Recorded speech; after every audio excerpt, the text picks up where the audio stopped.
ವರ್ಗೀಕರಿಸಿದ ಅರಣ್ಯ, ಪರಿಭಾವಿತ ಅರಣ್ಯ ಅಂತ ಹೇಳ್ತಾರೆ ಅಧ್ಯಕ್ಷರೇ.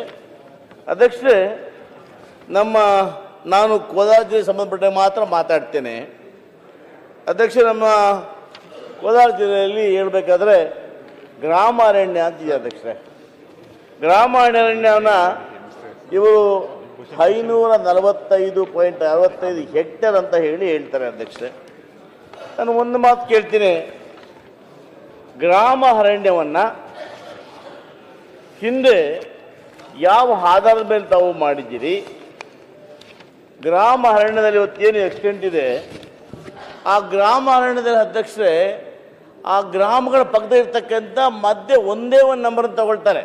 ಅಂದರೆ ಉದಾಹರಣೆಗೆ ಅಲ್ಲಿ ಆ ಗ್ರಾಮದಲ್ಲಿ 100 ನಂಬರ್ ಇದ್ದರೆ 1 ನಂಬರನ್ನು ಮಾತ್ರ ಗ್ರಾಮ ಅರಣ್ಯ ಅಂತ ಮಾಡ್ತಾರೆ.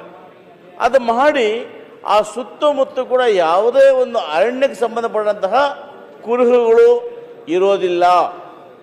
ಆ ಯಾವುದು ನೋಟಿಫಿಕೇಶನ್ ಮಾಡಿಕೊಡ್ತಾರೆ ಅಲ್ಲಿಂದ ಇಲ್ಲಿ ತನಕ ಒಂದು ಬಾರಿ ಕೂಡ ಅರಣ್ಯ ಇಲಾಖೆ ಆ ಜಮೀನನ್ನು ಸ್ವಾಧೀನಪಡಿಸ್ಕೊಂಡಿರೋದಿಲ್ಲ.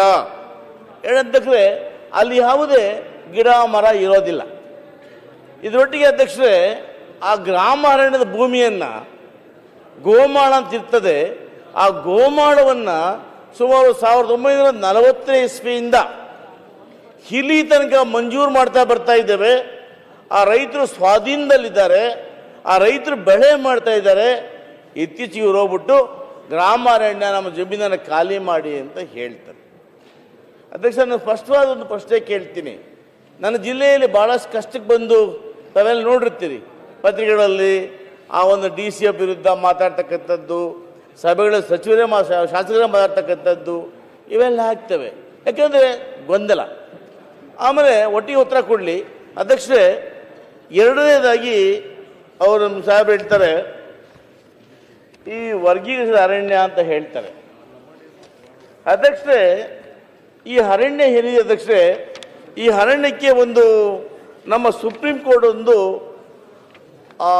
ಪರಿಭಾವಿತ ಅರಣ್ಯ, ಇದಕ್ಕೆ ಸುಪ್ರೀಂ ಕೋರ್ಟ್ ಒಂದು ಗೈಡ್ಲೈನ್ಸ್ ಮಾಡಿದೆ ಅಧ್ಯಕ್ಷರೇ. ಅಧ್ಯಕ್ಷರೇ ಅಂದರೆ ಅಲ್ಲಿ ಕ್ರೈಟೀರಿಯಾ ಹೇಗಿರಬೇಕು ಅಂದರೆ 1 ಹೆಕ್ಟೇರ್ಗೆ 1 ಹೆಕ್ಟೇರ್ ಅಂದರೆ 2 ಎಕರೆ 18 ಗುಂಟೆಗೆ ಕನಿಷ್ಠ ಪಕ್ಷ 50 ಮರಗಳ ದಟ್ಟಣೆ ಇರಬೇಕು. ಅಂದರೆ ಆ ಮರಗಳ ವ್ಯಾಸ ಎಷ್ಟಾಗುತ್ತೆ ಅಂದರೆ 30 ಸೆಂಟಿಮೀಟರ್ಗಿಂತ ದಪ್ಪ ಮರಗಳಿರಬೇಕು. ದಪ್ಪ ಮರಗಳಿದ್ದು ಸುಮಾರು 1 ಹೆಕ್ಟೇರ್ನಲ್ಲಿ ಅವರಿಗೆ 50 ಮರ ಇದ್ದರೆ ಮಾತ್ರ ಅದನ್ನು ನೀವು ಪರಿಭಾವಿತ ಅರಣ್ಯ ಅಂತ ಭಾವಿಸಬೇಕು. ಆದರೆ ಆ ಥರದ್ದು ಯಾವುದೂ ಇಲ್ಲವೇ ಇಲ್ಲ. ಅರಣ್ಯನೂ ಇಲ್ಲ, 30 ಸೆಂಟಿಮೀಟರ್ ಮರನೂ ಇಲ್ಲ, ಆ ಹೆಕ್ಟೇರ್ 50 ಮರನೂ ಇಲ್ಲ. ನಿಮ್ಮ ದಾಖಲೆಗಳು ನೀವು ಪರಿಭಾವಿತ ಅರಣ್ಯ ಅಂತೇಳಿ 4986 ಹೆಕ್ಟೇರನ್ನು ನನ್ನ ಜಿಲ್ಲೆಯಲ್ಲಿ ಗುರುತು ಮಾಡ್ಕೊಂಡಿದ್ದೀರಿ ಅಧ್ಯಕ್ಷರೇ. ಸಚಿವ ಉತ್ತರ ಕೊಡ್ತಾರೆ.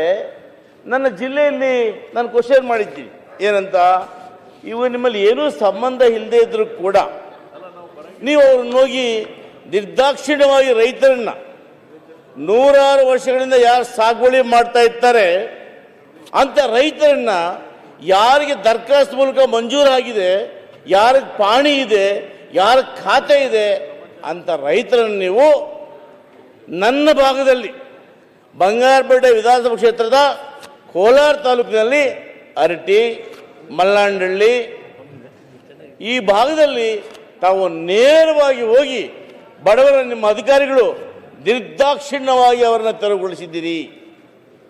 ತಾವು ಹೇಳ್ತೀರಿ ಏನಂತ, ನಾವು ಜಂಟಿ ಸರ್ವೆಯನ್ನು ಮಾಡ್ತೇವೆ.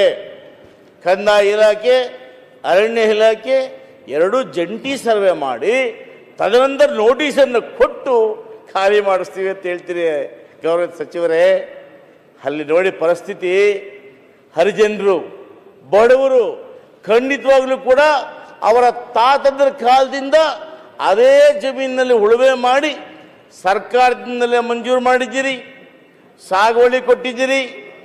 50 ವರ್ಷಗಳಿಗೆ ಹೆಚ್ಚು ಅವರ ಹೆಸರಲ್ಲಿ ಪಾಣಿ ಖಾತೆ ಇದೆ ಅಧ್ಯಕ್ಷರೇ.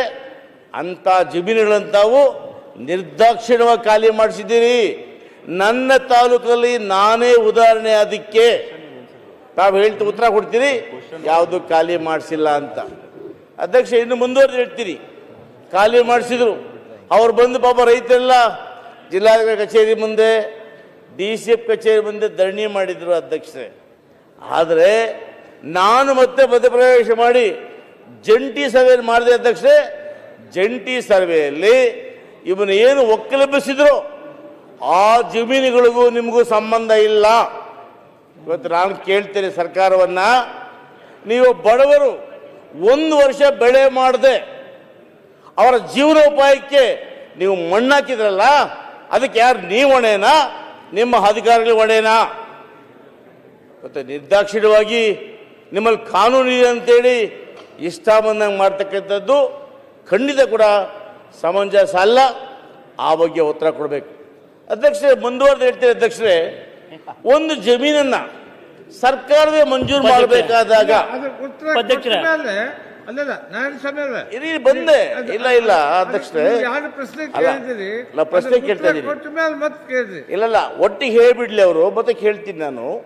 ಅಧ್ಯಕ್ಷರೇ, ನಾವು ಆ ಜಮೀನನ್ನ ಸರ್ಕಾರನೇ ಮಂಜೂರು ಕೊಟ್ಟಿರುತ್ತೆ ಅಧ್ಯಕ್ಷರೇ.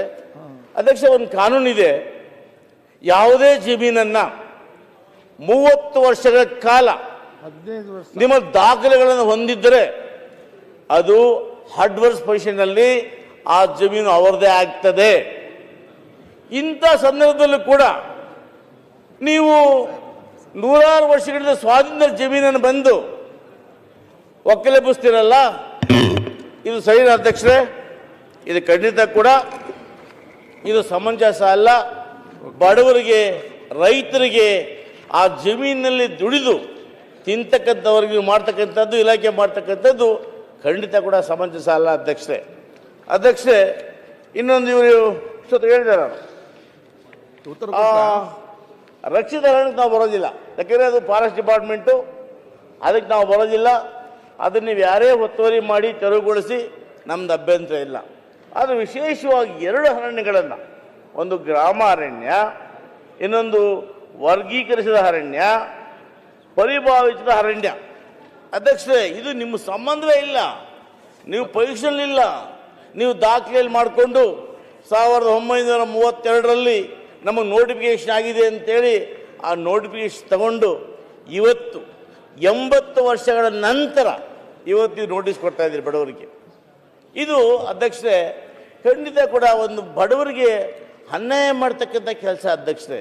ನಾನು ಇಷ್ಟು ಹೇಳ್ತೀನಿ, ಒಂದು ವೇಳೆ ನಿಮ್ಮ ಅರಣ್ಯ ಆಗಿದ್ದರೆ 80 ವರ್ಷಗಳಿಂದ ನೀವು ಯಾಕೆ ಅದರ ಸ್ವಾಧೀನಕ್ಕೆ ಹೋಗಿಲ್ಲ?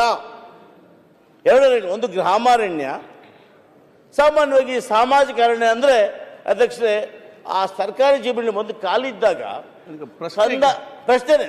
ಕಂದಾಯ ಇಲಾಖೆಯವರು ಅವರಿಗೆ ವಹಿಸ್ಕೊಡ್ತಾ ಇದ್ರು, ನೀವು ಗಿಡ ಇಡ್ರಪ್ಪ ಅಂತ ಅಷ್ಟೇ. ನಿಮ್ಗೆ ಯಾವುದೇ ರೈಟ್ಸ್ ಕೊಟ್ಟಿಲ್ಲ, ನಿಮಗೆ ಆ ಗಿಡ ನೆಡ್ಲಿಕ್ಕೆ ಮಾತ್ರ ಅಧಿಕಾರ ಕೊಡ್ತಾ ಇದ್ರು. ಸೊ ಅಧ್ಯಕ್ಷರೇ, ದಯಮಾಡಿ ಇದಕ್ಕೆ ಗೌರವ ಸಚಿವರು ಉತ್ತರ ಕೊಡಬೇಕು ಅಂತೇಳಿ ವಿನಂತಿ ಮಾಡ್ತೀನಿ ಅಧ್ಯಕ್ಷರೇ. ಈಗ ಬಹಳ ಉದ್ದದ ಪ್ರಶ್ನೆ ಆಯ್ತಲ್ಲ. ಸನ್ಮಾನ್ಯ ಸಭಾಧ್ಯಕ್ಷರೇ, ಮಾನ್ಯ ಗೌರವಾನ್ವಿತ ಸದಸ್ಯರು ಅರಣ್ಯದ ವಿಧಗಳ ಬಗ್ಗೆ ಕೇಳಿದ್ದಾರೆ. ಮೀಸಲು ಅರಣ್ಯ ಇದು ಕರ್ನಾಟಕ ಅರಣ್ಯ ಕಾಯ್ದೆ ಸೆಕ್ಷನ್ 18 ಅಡಿಯಲ್ಲಿ ಆಗ್ತದೆ. ಗ್ರಾಮ ಅರಣ್ಯ ಇದು ಕರ್ನಾಟಕ ಅರಣ್ಯ ಕಾಯ್ದೆ ಸೆಕ್ಷನ್ 29ರಲ್ಲಿ ಆಗಿದೆ. ರಕ್ಷಿತ ಅರಣ್ಯ ಇದು ಸೆಕ್ಷನ್ 33 ಅಡಿಯಲ್ಲಿ ನಮಗೆ ಸರ್ಕಾರದ ವತಿಯಿಂದ ಈ ಒಂದು ನೋಟಿಫಿಕೇಶನ್ ಆಗುತ್ತೆ. ಸೆಕ್ಷನ್ 4 ಏನಿದೆ ಭಾಳ ವರ್ಷ ಕೆಳಗಡೆ, ಇದಕ್ಕೆ 100 ವರ್ಷದ ಇತಿಹಾಸ ಇದೆ. ಇಂಟೆಂಟ್ ಏನು, ಉದ್ದೇಶ ಅರಣ್ಯ ಮಾಡಬೇಕು ಅನ್ನೋಂಥದ್ದು. ಅನ್ಕ್ಲಾಸಿಫೈಡ್ ಫಾರೆಸ್ಟ್ ಇದು ಅಂದರೆ ರೆಕಾರ್ಡೆಡ್ ಫಾರೆಸ್ಟ್ ಅಂತಿದೆ ಒಂದು. ಪರಿಭಾವಿತ ಅರಣ್ಯ ಇದು ಡೀಮ್ಡ್ ಫಾರೆಸ್ಟ್. ಇದರಲ್ಲಿ ಮಾನ್ಯ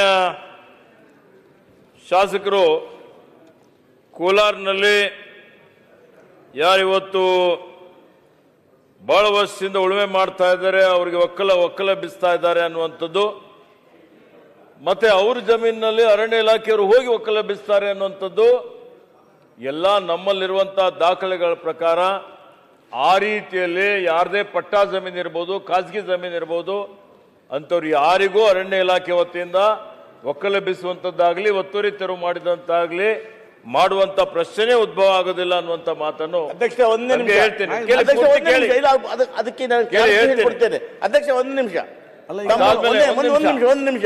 ಗ್ರಾಮ ಅರಣ್ಯದ ಬಗ್ಗೆ ಹೇಳಿದ್ದಾರೆ, ಹೇಳಿದ್ಮೇಲೆ ಹೇಳಿ ನೀವು. ಒಂದೇ ನಿಮಿಷ ಪ್ಲೀಸ್, ಒಂದೇ ನಿಮಿಷ ಹೇಳಿ ಅಧ್ಯಕ್ಷರೇ. ಇದಕ್ಕೆ ನಾನು ಬಹಳ ಇವತ್ತೇನು ನಮ್ಮ ಗೌರವ ಸಚಿವರು ಹೇಳಿದ್ದಾರೆ ಒಕ್ಕಲೆಬ್ಬಿಸಿಲ್ಲ ಅಂತ. ಸಚಿವರೇ, ನಾನು ವಿಧಾನಸಭೆಯಲ್ಲಿ ತಮ್ಮ ಗೌರವಾನ್ವಿತ ಸಭಾಧ್ಯಕ್ಷ ಮುಂದೆ ಹೇಳ್ತೇನೆ, ನಮ್ಮ ರೈತರನ್ನ 26 ಕುಟುಂಬಗಳನ್ನ ಖಾತೆ ಪಾಣಿ ಇದೆ, ನಾವು ತಾವು ಅನುಮತಿ ಕೊಟ್ರೆ ತಮಗೆ ಆ ದಾಖಲೆ ಸಲ್ಲಿಸ್ತೇನೆ. ಅಧ್ಯಕ್ಷರೇ, ಆ ದಾಖಲೆ ಇರ್ತಕ್ಕಂಥದ್ದನ್ನ ಏನಾದರೂ ಕೂಡ ಇದ್ದು ಅವರು ನಾವು ಸುಳ್ಳು ಹೇಳಿದ್ರೆ ಇವತ್ತೇ ರಾಜೀನಾಮೆ ಕೊಟ್ಟು ಆಚೆ ಹೋಗ್ತೀನಿ ಅಧ್ಯಕ್ಷರೇ. ಆದ್ರೆ ಸಚಿವರು ಬಹಳ ಪ್ರಬುದ್ಧರು, ಆದ್ರೆ ಬಡವರ ಅನ್ಯಾಯ ನಾನು ಕೇಳಿದ್ರೆ ನೀವು ಆಗಿಲ್ಲ ಅಂದ್ರೆ ಏನ್ ಸ್ವಾಮಿ ಧರ್ಮ ಇದು? ನಾನೊಬ್ಬ ಶಾಸಕ ಸ್ವಾಮಿ, ನಾನು ಕೂಡ ಬಹಳ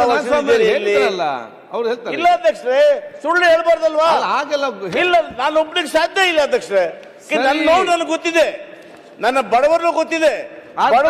ಬಡವರನ್ನ ನಿರ್ದಾಕ್ಷಿಣ್ಯವಾಗಿ ನೀವು ರಾತ್ರಿ ಜೇಸಿ ಬಿಟ್ಟು ಹೊರಗೆ ಹಾಕಿದ್ರಿ. ಇಲ್ಲಿ ಹೇಳ್ತೀರಿ ಏನು ಮಾಡಿಲ್ಲ ಅಂತ. ಆಯ್ತು ಇದು ಸನ್ಮಾನ್ಯ ಸಭಾಧ್ಯಕ್ಷರೇ, ಇದು ಮಂತ್ರಿ ಅವರೇ, ಗೌರವಾನ್ವಿತ ಸದಸ್ಯರು, ನನಗೆ ವಾಟ್ ಐ ಫೀಲ್ ನಿಮ್ಮ ಅಧಿಕಾರಿ ಈ ರೀತಿ ಯಾವ ಪ್ರಕರಣಗಳಿದಾವೆ ಅವು ನನ್ನ ಗಮನಕ್ಕೆ ತಂದ್ರೆ ಅದನ್ನು ನಾನು ಪರಿಶೀಲನೆ ಮಾಡಲಿಕ್ಕೆ ಹೇಳ್ತೀನಿ.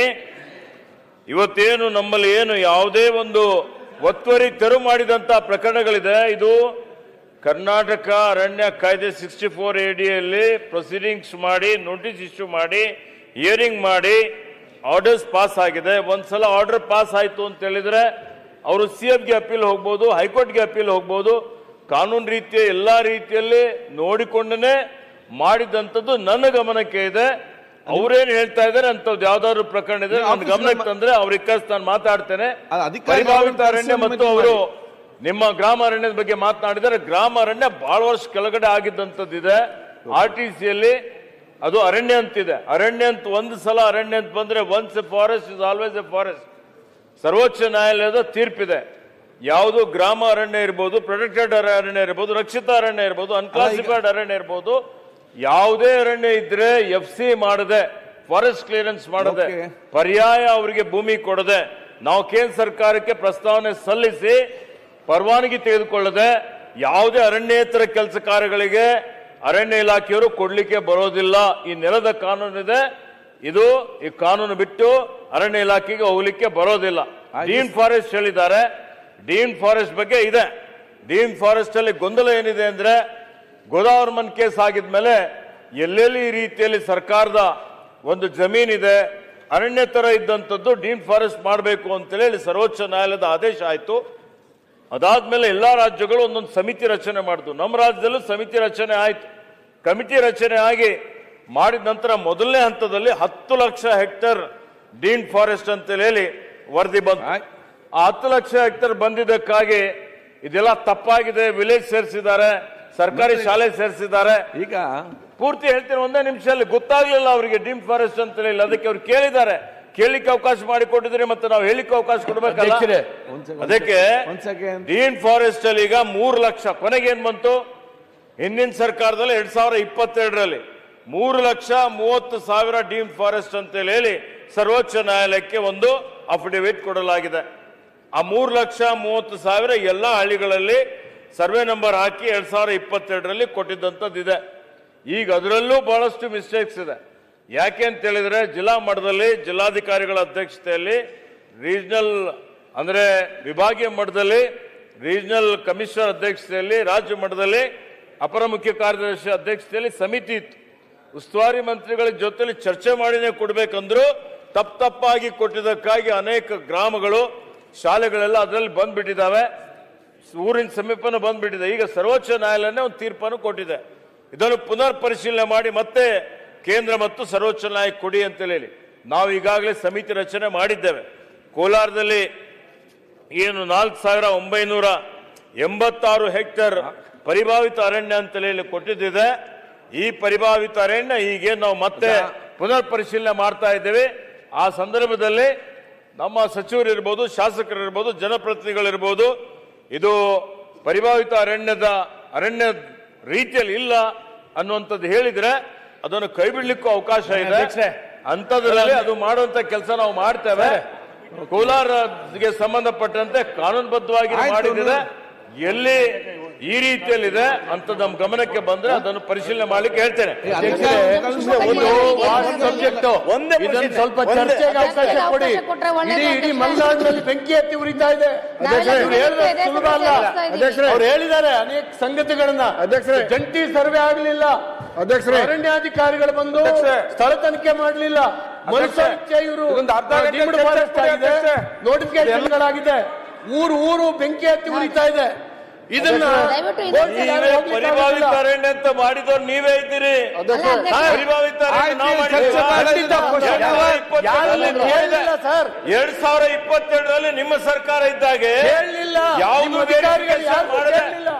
ಯಾವುದು ವೆರಿಫಿಕೇಶನ್ ಮಾಡಿದ್ರೆ ಸುಪ್ರೀಂ ಕೋರ್ಟ್ ಹೋಗಿ ಕೊಟ್ಟಿದ್ರಲ್ಲ ನೀವು. ಈಗ ಬಂದು ಮನೆ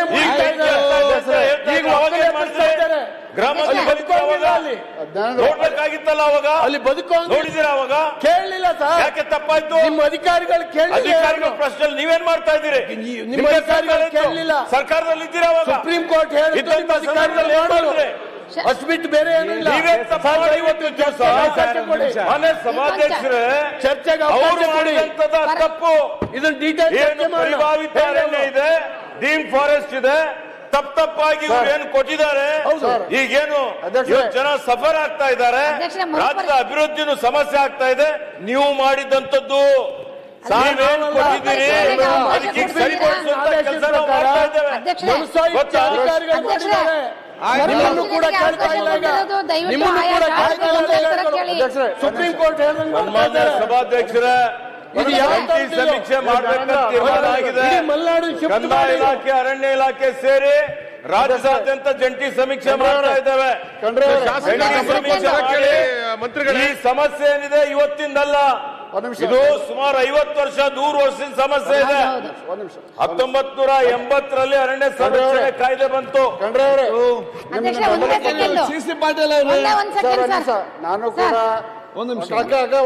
ನಾನು ಕೂಡ ಅರಣ್ಯ ಸಚಿವನಾಗಿ ಕೆಲಸ ಮಾಡಿದ್ದೇನೆ. ಬಹುತೇಕ ಅರಣ್ಯ ಸಚಿವರಾಗಿ ಕೆಲಸ ಮಾಡುವಂಥ ಕಷ್ಟದ ಇಲಾಖೆ ಮತ್ತೊಂದಿಲ್ಲ. ನಾನು ಅರಣ್ಯ ಸಚಿವನಾಗಿ ಕೆಲಸ ಮಾಡೋದ್ರೊಳಗೆ ನಮ್ಮ ಸೆಕ್ರೆಟರಿ ಬಂದು ಹೇಳಿದ್ದು, ದವೆ ಅಂತ ಸೆಕ್ರೆಟರಿ ಇದ್ರು, ಈಗ ರಿಟೈರ್ ಆಗ್ಯಾರ ಅವರು. ಸರ್, ಹಿಂದೆ ಮಹಾರಾಷ್ಟ್ರದೊಳಗೆ ಫಾರೆಸ್ಟ್ ಮಿನಿಸ್ಟರ್ ಜೈಲಿಗೆ ಹೋಗಿದ್ರು ಅನ್ನುವಂಥ ಮೊದಲೇ ಮಾತು ಹೇಳಿದರು. ಇದೇನು ಡೀಮ್ಡ್ ಫಾರೆಸ್ಟ್ ಇದೆಯಲ್ಲ, ಬೇಕಾಬಿಟ್ಟಿಯಾಗಿ ಆಗಿದ್ದು ನಿಜ. ಅವ್ರ ಮಾತಿಗೆ ನಾನು ಒಪ್ಕೊತೇನೆ. ಇದ್ರಾಗ ರಾಜಕಾರಣ ಮಾಡೋದು ಬೇಡ. ಆದರೆ ಇದರಿಂದ ಜನಕ್ಕೆ ತೊಂದರೆ ಆಗಿದೆ. ಅಧಿಕಾರಿಗಳು, ಜಿಲ್ಲಾಧಿಕಾರಿಗಳ ಕಚೇರಿಯಲ್ಲಿ ಕುಂತ್ಕೊಂಡು ಒಂದಿಷ್ಟು ಡೀಮ್ಡ್ 30% ಎಷ್ಟೋ ಪರ್ಸೆಂಟ್ ಅಂತ ಬಂದಾಗ ಬೇಕಾಬಿಟ್ಟಿಯಾಗಿ ಅದು ವಿಧಾನಸೌಧ ಡೀಮ್ಡ್ ಫಾರೆಸ್ಟ್ ಅಂತ ಬಂದರೂ ಕೂಡ ನೀವು ವಿಧಾನಸೌಧಕ್ಕೆ ಹೋಗುವಂಗಿಲ್ಲ. ಹಾಗಿದೆ. ನಾನು ಮಾನ್ಯ ಖರ್ಗೆ ಅವರಿಗೆ ಮನವಿ ಮಾಡ್ತೇನೆ, ಇದರೊಳಗೆ ರಾಜಕಾರಣ ಮಾಡೋದು ಬೇಡ. ಒಂದು ನಿಮಿಷ ಖರ್ಗೆ ಅವ್ರ ಬಗ್ಗೆ ಪ್ರೀತಿ ಭಾಳ ಐತೆ, ಅದಕ್ಕೆ ಒಳ್ಳೆ ಬರ್ತದೆ ಸರ್. ಅಧ್ಯಕ್ಷರೇ ಒಂದೇ ಸೆಕೆಂಡ್, ಒಂದು ನಿಮಿಷ ನೀನು ಅರಣ್ಯದ ಮಾತಾಡೋಕೆ ತಾನೆ, ನಾನು ಅದನ್ನ ಮಾತಾಡಕತ್ತೇನೆ. ಇದರೊಳಗೆ ರಾಜಕಾರಣ ಮಾಡೋದು ಬೇಡ ಸರ. ಇದಕ್ಕೊಂದು ಕಮಿಟಿಯನ್ನು ಮಾಡಿ ಅದರೊಳಗೆ MLAಗಳನ್ನು ಸೇರಿಸಿ ತ್ವರಿತವಾಗಿ ಎವ್ರಿ ಮಂತ್ ಒಂದು ಮೀಟಿಂಗ್ ಮಾಡುವಂಥದ್ದಾಗಿ ಕೇಂದ್ರ ಸರ್ಕಾರಕ್ಕೆ, ಸುಪ್ರೀಂ ಕೋರ್ಟಿಗೆ ಒಂದು ಅರ್ಜಿಯನ್ನು ಕೊಟ್ಟು ಅದಕ್ಕೊಂದು ಸೊಲ್ಯೂಷನ್ ಹುಡುಕಿ ಎಕ್ಸೆಸ್ ಡೀಮ್ ಫಾರೆಸ್ಟ್ ಅಂತ ಏನಾಗಿದೆಯಲ್ಲ ಅದನ್ನು ತೆಗೆದ್ರೆ ಜನರ ಲವ್ಲಿಹುಡ್ಗೆ ಅನುಕೂಲ ಆಗುತ್ತೆ. ಅಧ್ಯಕ್ಷರೇ, ಹಿಂದೆ ಮಾಡಿರೋ ತಪ್ಪನ್ನ ಸರಿ ಮಾಡೋಕ್ಕೊಂದು ಅವಕಾಶ ಸಿಕ್ಕಿದೆ ಅಂತೇಳಿ ಮಾನ್ಯ ಸಚಿವರ ಬಾಯಲ್ಲಿ ಕೇಳಿ ಖುಷಿ ಆಯಿತು. ನಾವು ಇದೇ ವಿಚಾರವಾಗಿ SIT ರಚನೆ ಆಗಿದೆ ಈ ರೀತಿಯ ತಪ್ಪುಗಳನ್ನ ಸರಿ ಮಾಡೋದಕ್ಕೆ ಜಿಲ್ಲಾ ಮಟ್ಟದಲ್ಲಿ, ರಾಜ್ಯ ಮಟ್ಟದಲ್ಲಿ ಅಂತ ಹೇಳಿದ್ರು. ಆ ಸುತ್ತೋಲೆ, ಇದು ಬರೀ ಸುತ್ತೋಲೆ ಇದೆ, ನಮ್ಮ ಜೀವ ಬಂದರೆ ನಮಗೆ ಫ್ರೀ ಹ್ಯಾಂಡ್ ಇರುತ್ತೆ, ನಾವು ಮಾಡ್ಬೋದು ಅನ್ನೋದನ್ನು ಅಲ್ಲಿರತಕ್ಕಂಥ ನಮ್ಮ ಅಧಿಕಾರಿಗಳ ಬಾಯಲ್ಲಿ ಬಂದಿರೋದು. ದಯವಿಟ್ಟು ಅಧಿಕಾರಿಗಳಿಗೆ ತಾವು ಇನ್ನೂ ಇದ್ರ ಬಗ್ಗೆ ಸಾಕಷ್ಟು ಎಜುಕೇಟ್ ಮಾಡಬೇಕಾಗುತ್ತೋ ಏನೋ ಗೊತ್ತಿಲ್ಲ. ಶಾಸಕರು ಹೇಳಿದಾಗೆ ಪಾಟೀಲ್ ಸರ್ ಹೇಳಿದ್ರು, ಎಲ್ಲ ಶಾಸಕರನ್ನ ಅದರಲ್ಲಿ ಇನ್ವಾಲ್ವ್ ಮಾಡಿಕೊಂಡು ಒಂದು ಮೀಟಿಂಗ್ ಕಂಡಕ್ಟ್ ಮಾಡೋಕ್ಕೆ ಹೇಳಿ, ಮರುಪರಿಶೀಲನೆ ವಿಚಾರದಲ್ಲಿ. ಮಾನ್ಯ ಅಧ್ಯಕ್ಷ, ಸಭಾಧ್ಯಕ್ಷ ಸರ್ ಒಂದೇ ನಿಮಿಷ. ಮಾನ್ಯ ಅಧ್ಯಕ್ಷರೇ, ಡೀಮ್ಡ್ ಫಾರೆಸ್ಟಿನ ವಿಷಯಕ್ಕೆ ಸಂಬಂಧಪಟ್ಟಂತೆ ಬಹಳ ಚರ್ಚೆಗಳಾಗಿದೆ ಈ ಸದನದಲ್ಲಿ. ಇದರ ಹಿಂದೆ ಬಹಳ ಸಫರ್ ಪಟ್ಟಂತವ್ರು ನಾವೆಲ್ಲರೂ ಕೂಡ. ಮಾನ್ಯ ಸಚಿವರೇ ಹೇಳಿದಂತೆ ನಮ್ಮ ಸರ್ಕಾರ ಇದ್ದಾಗಲೇ 3,30,000 ಹೆಕ್ಟೇರ್ ಪ್ರದೇಶವನ್ನ ಡೀಮ್ಡ್ ಫಾರೆಸ್ಟ್ ಇಂದ ಕೈ ಬಿಡಬೇಕು ಅಂತೇಳಿ ಮೊದಲನೇ ಬಾರಿ ನಾವೇ ಸುಪ್ರೀಂ ಕೋರ್ಟಿಗೆ ಅಫಿಡೇಟ್ ಕೊಟ್ಟಿದ್ದು. ಆಯ್ತು, ಅದು ಸರ್ವೆ ಸರಿಯಾಗಿಲ್ಲ ಅನ್ನೋದನ್ನ ಈಗ ಅವರೇ ಒಪ್ಕೊಂಡಿದ್ದಾರೆ, ನಾವು ಒಪ್ಕೊಂಡಿದ್ವಿ. ಇನ್ನಷ್ಟು ಪ್ರದೇಶಗಳನ್ನ ಸೇರಿಸಬೇಕಿತ್ತು ಅನ್ನೋದನ್ನ. ನಾನು ಮಾನ್ಯ ಸಚಿವರಿಗೆ ವಿನಂತಿ ಮಾಡೋದು ಏನಂತ ಕೇಳಿದ್ರೆ, ಇದು ಚರ್ಚೆ ಆದ ನಂತರ ಈಗ ಕಂದಾಯ ಇಲಾಖೆ ಮತ್ತು ಅರಣ್ಯ ಇಲಾಖೆ ಅನ್ನೋರು ಎರಡು ಒಂದು ಜಂಟಿ ಸರ್ವೆ ಮಾಡಬೇಕು ಅಂತ ಆಗಿದೆ. ಅದಕ್ಕೊಂದು ಆ್ಯಪ್ ಅನ್ನ ನೀವು ಬಿಡುಗಡೆ ಮಾಡಬೇಕು ಅಂತ ಆಗಿತ್ತು. ನಿಮ್ಮ ಈ ಅರಣ್ಯ ಇಲಾಖೆನವರು ನಮ್ದು ಆ್ಯಪ್ ಬಂದಿದೆ, ಅದಿನ್ನೂ ಅಪ್ಲೋಡ್ ಆಗ್ತಾ ಇಲ್ಲ ಅಂತ ಹೇಳ್ತಾರೆ. ದಯಮಾಡಿ ಈ ಆ್ಯಪ್ ಮುಖಾಂತರ ಜಂಟಿ ಸರ್ವೆನ ಬೇಗ ಒಂದು ಕಾಲಮಿತಿ ಫಿಕ್ಸ್ ಮಾಡಿ. ಕಾಲಮಿತಿಯನ್ನು ನೀವು ಫಿಕ್ಸ್ ಮಾಡಿದಲೆ ಜಂಟಿ ಸರ್ವೆ ಅಂತ ಎಷ್ಟು ವರ್ಷ ಹೇಳೋದು? ಇದಕ್ಕೆ ಒಂದು ಕಾಲಮಿತಿಯನ್ನು ಫಿಕ್ಸ್ ಮಾಡಿರಾಗುತ್ತೆ. ನಾವು KDP ಸಭೆಯಲ್ಲಿ ಉಳಿದಂತ ಎಲ್ಲ ಸಭೆಗಳಲ್ಲಿ ಪದೇ ಹೇಳ್ತಾ ಇದ್ದಾರೆ ಅಂತ ಕೇಳಿದ್ರೆ, ಅರಣ್ಯ ಅಧಿಕಾರಿಗಳು ಹೇಳ್ತಾರೆ ನಮ್ಮ ಹತ್ರ ಇನ್ನು ಆ್ಯಪ್ ಬರಲಿಲ್ಲ ಸರ್, ಆ್ಯಪ್ ಬರಲಿಲ್ಲ ಅಂತ ಹೇಳ್ತಾರೆ. ದಯಮಾಡಿ ಆ ಆ್ಯಪ್ ಅನ್ನು ಬಿಡುಗಡೆ ಮಾಡಿ, ಜಂಟಿ ಸರ್ವೆನ ಬೇಗ ಬಿಡುಗಡೆ ಮಾಡಿ, ಅದನ್ನ ನಿಮ್ಮ ರಾಜ್ಯ ಮಟ್ಟದ ಸಮಿತಿ ಕೊಡೋದಕ್ಕಿಂತ ಮುಂಚೆ ಎಲ್ಲ ಶಾಸಕರುಗಳ ಹತ್ರ ಸರ್ವೆ ನಂಬರ್ಗಳನ್ನು ತೋರಿಸಿ, ನಾವು ಅದನ್ನು ಸ್ಪಷ್ಟ ಮಾಡ್ತೇವೆ ಸರ್ವೆ ನಂಬರ್ ಬೇಕೋ ಬೇಡೋ ಅಂತ. ಅವಾಗ ಇದಕ್ಕೆ ಪರಿಹಾರ ಮಾಡ್ಲಿಕ್ಕೆ ಸಾಧ್ಯ ಇದೆ. ಒಂದು ಲಾಸ್ಟ್ ಕ್ಲಾರಿಫಿಕೇಶನ್. ಸಭಾಧ್ಯಕ್ಷರ ಒಳ್ಳೆ ಸಲಹೆ ಕೊಟ್ಟಿದ್ದಾರೆ. ಯಾವುದೇ ಒಕ್ಕಲೆಬ್ಬಿಸುವುದು ಬೇಡ, ಅಷ್ಟರವರೆಗೆ ಅಧ್ಯಕ್ಷರೇ, ಪರಿಭಾವಿತ ಅರಣ್ಯ ಪ್ರದೇಶಕ್ಕೆ ಸಚಿವರು ಏನ್ ಹೇಳಿದ್ದಾರೆ ಅದು ಮಾಡ್ಲಿ, ಬಹಳ ಸಂತೋಷ ಅಧ್ಯಕ್ಷರೇ. ಅದಕ್ಕೆ ಸಚಿವರು ಧನ್ಯವಾದಗಳು. ಅಧ್ಯಕ್ಷರೇ, ಗ್ರಾಮ ಅರಣ್ಯದ ಬಗ್ಗೆ ಕ್ಲಾರಿಫಿಕೇಶನ್ ಕೊಡ್ಲಿಲ್ಲ ನೋಡಿ. ನೀವು ನೋಟಿಫಿಕೇಶನ್ ಮಾಡಿಕೊಂಡ್ಬಿಟ್ರೆ ಅಲ್ಲ. ನನ್ನ ಗ್ರಾಮ ಅರಣ್ಯದಲ್ಲಿ ಸಂಪೂರ್ಣವಾಗಿ ಯಾವ ಗ್ರಾಮದಲ್ಲಿ 50 ಎಕರೆ ಗ್ರಾಮ ಅರಣ್ಯದ 50 ಎಕರೆ ಮಂಜೂರಾಗ್ಬಿಟ್ಟಿದೆ. 50 ಎಕರೆ ನೀವು ಸ್ವಾಧೀನದಲ್ಲಿಲ್ಲ. ಆ ಬಗ್ಗೆ ಅದಕ್ಕೆ ಕೇಳ್ಬಿಡ್ತೀನಿ ಕ್ವಶನ್. ಆ ಬಗ್ಗೆ ಗ್ರಾಮ ಅರಣ್ಯದ ಬಗ್ಗೆ ಯಾವ ಕ್ರಮ ತಗೊಳ್ತೀರಾ? ಒಂದು ಮೀಟಿಂಗ್ ಮಾಡಿ. ಒಟ್ಟಿಗೆ ಆನ್ಸರ್ ಮಾಡಿಸ್ಬಿಡಿ. ಈಗಾಗಲೇ ಗ್ರಾಮ ಅರಣ್ಯದ ಬಗ್ಗೆನೂ ಹೇಳಿದ್ದೇನೆ. ಕರ್ನಾಟಕ ಫಾರೆಸ್ಟ್ ಆಕ್ಟ್ ಸೆಕ್ಷನ್ 29 ಅಡಿಯಲ್ಲಿ ಗ್ರಾಮ ಅರಣ್ಯ ಅಂತೇಳಿ ಹಿಂದೆ ಮಾಡಿದ್ದಾರೆ. RTCಯಲ್ಲಿ ಅರಣ್ಯ ಅಂತಿದೆ. ಒಂದ್ಸಲ ಅರಣ್ಯ ಅಂತಿದ್ರೆ ಅದಕ್ಕೆ ಬೇರೆ ಯಾವುದೇ ಅರಣ್ಯೇತರ ಕೆಲಸಗಳಿಗೆ ಕೊಡಬೇಕು ಅಂತ ಹೇಳಿದ್ರೆ ಅದಕ್ಕೆ FC ಮಾಡಬೇಕಾಗ್ತದೆ, ಫಾರೆಸ್ಟ್ ಕ್ಲಿಯರೆನ್ಸ್ ಮಾಡಬೇಕಾಗತ್ತೆ ಅಂತ ಈಗಾಗಲೇ ನಾನು ಮಾಹಿತಿ ಕೊಟ್ಟಿದ್ದೇನೆ. ಡೀಮ್ಡ್ ಫಾರೆಸ್ಟ್ ಬಗ್ಗೆ ಹೇಳಿದಿರಿ, ಮೇಡಮ್ ಹೇಳಿದ್ರು ನೀವು SIT ಸಪರೇಟ್, SITಗೆ ಇದಕ್ಕೆ ಸಂಬಂಧ ಇಲ್ಲ. SIT ಯಾವುದಾದ್ರು ಅದೇ ಡೀಮ್ಡ್ ಫಾರೆಸ್ಟ್ಗೆ ಈಗಾಗಲೇ ನಾವು ಸಮಿತಿ ಮಾಡಿದ್ದೇವೆ. ಕೇಳಿ ಸಚಿವರ ಜಿಲ್ಲಾಧಿಕಾರಿಗಳ ಅಧ್ಯಕ್ಷತೆಯಲ್ಲಿ ಸಮಿತಿ ಮಾಡಿದ್ದೇವೆ. 6 ತಿಂಗಳ ಒಳಗಾಗಿ ಸಂಪೂರ್ಣ 3,30,000 ಹೆಕ್ಟರ್ ಏನೇನು ಇದೆ ಎಲ್ಲ ವರದಿ ಕೊಡಲಿಕ್ಕೆ ಅವರಿಗೆ ಸೂಚನೆ ಕೊಟ್ಟಿದ್ದೇವೆ. ಈಗಾಗಲೇ ಆ ಕೆಲಸ ಪ್ರಾರಂಭ ಆಗಿದೆ. ಮಾನ್ಯ ಸಭಾಧ್ಯಕ್ಷರೇ, ಈ ಎಲ್ಲ ಶಾಸಕರಿಗೆ ತಾವು ಸರ್ವೆ ನಂಬರ್ ವೈಸ್ ಕೊಡಬೇಕು ಅಂತ ಹೇಳಿದ್ದೀರಿ. ನಾನು ಈಗಾಗಲೇ ಸೂಚನೆಯನ್ನು ಕೊಟ್ಟಿದ್ದೇನೆ, ಸುತ್ತೋಲೆಯಲ್ಲಿ ಹಾಕಿದ್ದೇವೆ. ಏನು ನಮ್ಮ ವರದಿ ತಯಾರಾಗ್ತದೆ ಈ ವರದಿ KDPಯಲ್ಲಿ ಪ್ಲೇಸ್ ಮಾಡಿ ಅಂತ ಹೇಳಿದ್ದೇವೆ. ಕರ್ನಾಟಕ ಡೆವಲಪ್ಮೆಂಟ್ ಪ್ರೋಗ್ರಾಮ್ ಏನು ನಾವು ಮೀಟಿಂಗ್ ಮಾಡ್ತೀವಿ, ತ್ರೈಮಾಸಿಕ ಮೀಟಿಂಗ್, ಆ ಸಭೆಯಲ್ಲಿ ಇಕ್ಕಿ ಎಲ್ಲ ಶಾಸಕರ ಜೊತೆಲೂ ಬಹಳ ವಿಸ್ತೃತವಾಗಿ ಚರ್ಚೆ ಆಗಲಿ. ಚರ್ಚೆ ಆಗಿ ಫೈನಲ್ ಅಂತಿಮವಾಗಿ ತಂದ್ರೆ ಯಾವ್ದು 3,30,000 ಹೆಕ್ಟರಲ್ಲಿ ಯಾವುದು ನಾವು ಡಿಲೀಟ್ ಮಾಡಬೇಕಾಗ್ತದೆ, ಬಿಡಬೇಕಾಗ್ತದೆ, ಬಿಟ್ಟು ಬೇರೆದು ನಾವು ಕಂದಾಯ ಇಲಾಖೆ ವತಿಯಿಂದ 3,30,000 ಹೆಕ್ಟರ್ಗೆ ಎಷ್ಟು ಬೇಕಾಗಿದೆ ಅಷ್ಟು ಜಮೀನು ತಗೊಂಡು ಮಾಡಿಬಿಟ್ರೆ, ಸುಪ್ರೀಂ ಕೋರ್ಟ್ಗೆ ಕೊಟ್ಬಿಟ್ರೆ ಮುಗ್ದೋಗುತ್ತೆ. ಅಧ್ಯಕ್ಷರೇ 6 ತಿಂಗಳಲ್ಲಿ ಮುಗಿಸಿ ಅಂತ ಹೇಳಿದ್ದೇನೆ. ನಿಮ್ಮ ಆ್ಯಪೇ ಬರಲಿಲ್ಲ. ಒಂದು ನಿಮಿಷ ಆಗಿದೆ ಸರ್, ನಿಮ್ಮ ಫಾರೆಸ್ಟ್ ಡಿಪಾರ್ಟ್ಮೆಂಟ್ ಟ್ರೈನಿಂಗ್ ಕೊಟ್ಟಿದ್ದೀರಿ, ನಮ್ಮ ರೆವಿನ್ಯೂ ಡಿಪಾರ್ಟ್ಮೆಂಟ್ ಟ್ರೈನಿಂಗ್ ಆಗಲಿಲ್ಲ ಇನ್ನು ಈ ಬಗ್ಗೆ. ಅದು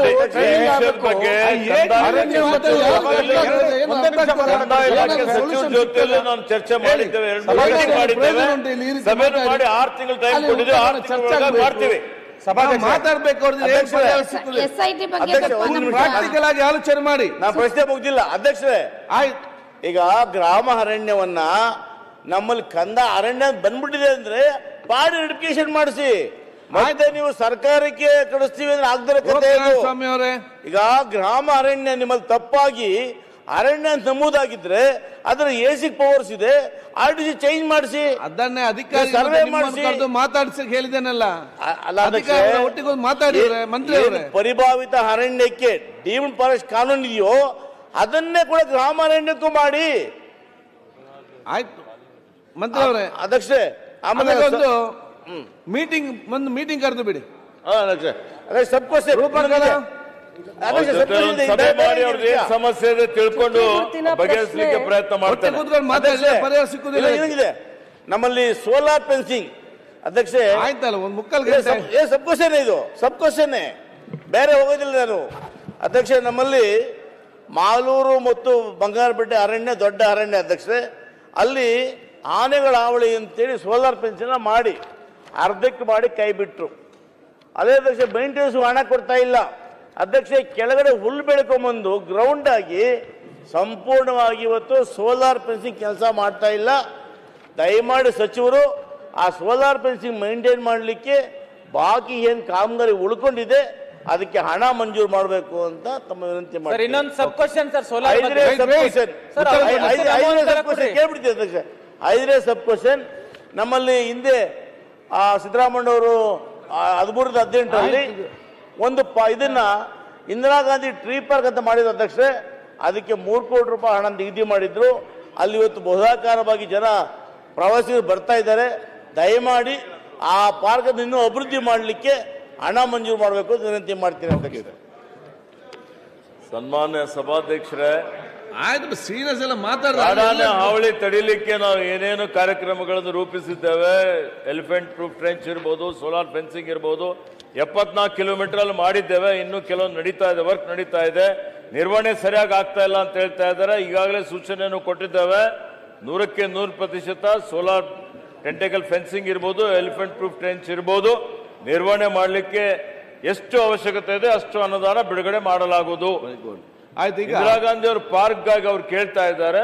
ನಮ್ಮ ಸ್ವಲ್ಪ ಅನುದಾನದ ಲಭ್ಯತೆಗೆ ಅನುಗುಣವಾಗಿ ಅದನ್ನು ನಾನು ಪರಿಶೀಲನೆ ಮಾಡಿ ಅನುದಾನ ಕೊಡ್ಲಿಕ್ಕೆ ಪ್ರಯತ್ನ ಮಾಡ್ತಾನೆ. ಧನ್ಯವಾದಗಳು ಅಧ್ಯಕ್ಷರೇ. ಈಗ ಒಂದು ಮಂತ್ರಿ ಅವರೀಗ ನಮ್ಮೆಲ್ಲ ಶಾಸಕರ ವಸ್ತುಗಳನ್ನು ಈ ಒಂದು ಸಂಬಂಧಪಟ್ಟಾಗಿ ಒಂದು ಮೀಟಿಂಗ್ ಕರೆ ಎಲ್ಲರದ್ದು ಅರಣ್ಯ ಪ್ರದೇಶ ಆಧಾರಿತ ಅವ್ರ ಸಮಸ್ಯೆಯನ್ನು ಕೇಳಿಕೊಂಡು ಒಂದು ಪರಿಹಾರ ಕಂಡು ರೂಪಕಲಾ ಪ್ರತಿ ಜಿಲ್ಲೆಯಲ್ಲಿ ಸೋಲಾರ್ ಫಂಕ್ಷನ್ ಬಗ್ಗೆ ದಯವಿಟ್ಟು ಅಧ್ಯಕ್ಷ